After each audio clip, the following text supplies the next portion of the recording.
Hi hello नमस्कार, स्वागत आहे तुमचं जावीज किचनमध्ये। आज आपण बनवणार आहोत मॉइस्ट असा ओरिओचा केक। तर त्यासाठी इथे मी घेतलेले आहे 2 पॅकेट ओरिओचे बिस्किट। तर ओरिओचे बिस्किट इथे मी व्हाईट क्रीमचे घेतलेले आहेत। तुम्ही याऐवजी चॉकलेट क्रीम असलेले बिस्किट देखील घेऊ शकता।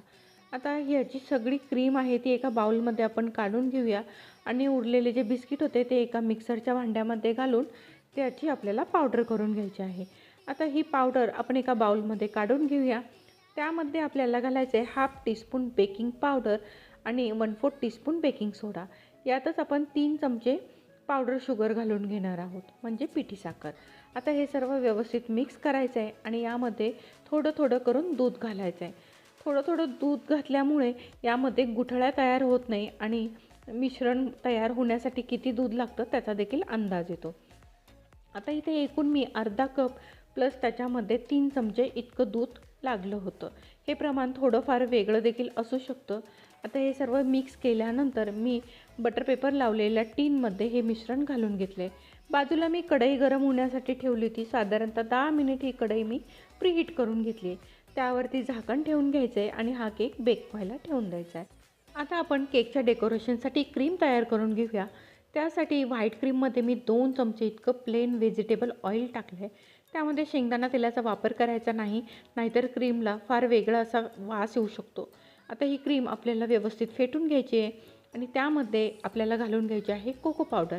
मला चॉकलेट फ्लेवर हवा होता म्हणून मी यामध्ये कोको पावडर घालून घेतलेली आहे। कोको पावडर घातल्यानंतर ती व्यवस्थित फेटून घ्यायची आहे। साधारणतः 3 चमचे इतकी कोको पावडर मी यामध्ये घालून घेतलेली आहे। जर तुमच्या क्रीमला अजूनही चकाकी आली नसेल तर तुम्ही आणखीन 1 चमचा व्हेजिटेबल ऑइल वापरू शकता। इथे स्ट्रॉंग पीक आल्यानंतर मी क्रीमला फेटणं बंद केलं। आता आपण केक चेक करून घेऊया। त्यासाठी 30 मिनिटभर इथे मी केक हा बेक करून घेतलेला आहे। त्यानंतर टूथपिक घालून मी केक चेक केला। मिश्रण बिलकुलही टूथपिकला चिटकलं नव्हतं, म्हणजे आपला केक रेडी झालेला आहे। सुरीच्या मदतीने त्याच्या साईड्स मी लूज केल्या आणि हा केक 15 मिनिटांनी थंड झाल्यानंतर तो टीनमधनं बाहेर काढला। सोबत त्याचा बटर पेपरही काढून घेतला आणि तुम्ही बघू शकता छान मॉइस्ट असा इथे केक तयार झालेला आहे।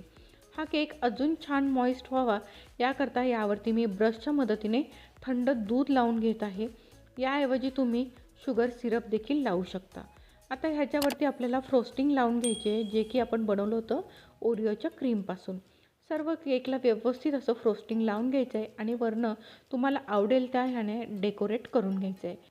इथे मी चॉकलेटच्या चिप्सने ह्या केकला व्यवस्थित असं डेकोरेट करून घेणार आहे। तर असा होता हा आपला ओरिओचा मॉइस्ट असा केक। थोडासा फ्रीजमध्ये थंड करा आणि नंतर सर्व करा। तर व्हिडिओ आवडल्यास व्हिडिओला लाईक करा, चॅनलला सबस्क्राईब करा। भेटूया नेक्स्ट व्हिडिओमध्ये, तोपर्यंत बाय बाय।